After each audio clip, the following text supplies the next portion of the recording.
Good morning भावांनो. तर आज निघालोय आपण पुण्याला आपल्या एका मित्राच्या कामासाठी. मग जाता भुईंजपाशी थांबून थोडा चहा घेतला आणि निघालो पुढे. थोड्याच वेळात पोहोचलो आम्ही खंबाटकीच्या बोगद्यात आणि आज शेटजींनी गाडीचं रॉकेटच करायचं ठरवलं होतं. त्यामुळे आपल्याला काही जास्त वेळ लागणार नव्हता. आणि भावांनो, हेच ते पार्सल आहे जे देण्यासाठी निघालोय आम्ही पुण्याला. आणि ह्या सगळ्या एक्सपोर्टच्या बेरीज आहेत. थोड्या वेळात पोहोचलो आम्ही खेड शोवरचा टोल नाका पास करून कात्रजच्या बोगद्यात. आणि भावांनो, पुण्यात एंट्री केल्या केल्या बघा किती ट्रॅफिक लागले, म्हणून आपला सातारा खूप बरा आहे. मग ट्रॅफिकचं टेन्शन नको म्हणून आम्ही शॉर्टकट मारून निघालो पुढं. तर तिथं दिसले आपल्याला आपल्या देशाचे जवान. मग त्यांना विचारलं कुठे चाललंय, तर ते म्हणले पाकिस्तानला प्रसाद द्यायला चाललोय. आणि मग पुढे जाऊन आपल्या गाडीला लागली होती भूक. तिला थोडं खायला घातलं आणि निघालो पुढे. मग भेटले आपल्याला नंदी महाराज. त्यांना विचारलं ह्या वर्षी आपल्या मित्राचं लग्न होईल का, तर त्यांनी मान खाली घातली. मग आम्ही समजलो की त्यांना काय म्हणायचं ते. मग त्यांना म्हणलं असू देत, आम्ही निघतो आता पुढे. आणि मग जशी गाडीला भूक लागली होती तशी आता आम्हाला पण भूक लागली होती.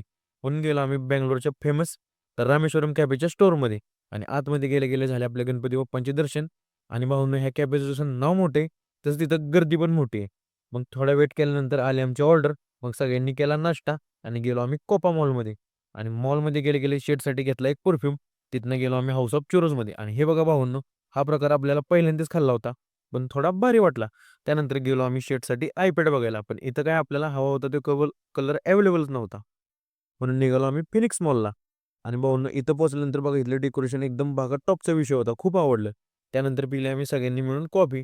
आणि आपल्याला जो कलर हवा होता तो दुसऱ्या स्टोअरमध्ये अवेलेबल होता, म्हणून आम्ही गाडीकडून निघालो त्या स्टोअरला. आणि थोड्या वेळात पोहोचलो आम्ही त्या स्टोअरमध्ये. आणि भावांनो, फायनली आपल्याला जो कलर हवा होता तो मिळाला. आणि त्यामुळे शेठ पण खूप खुश आणि आपला मित्र खुश, म्हणून आपण पण खुश. आणि त्या स्टोअरमधनं बाहेर पडलो आणि निघालो आम्ही जेवायला. मग थोड्या वेळात सगळ्यांनी मिळून केले जेवण आणि निघालो आम्ही सातारला. आणि घरी पोहोचल्यानंतर फ्रेश झालो.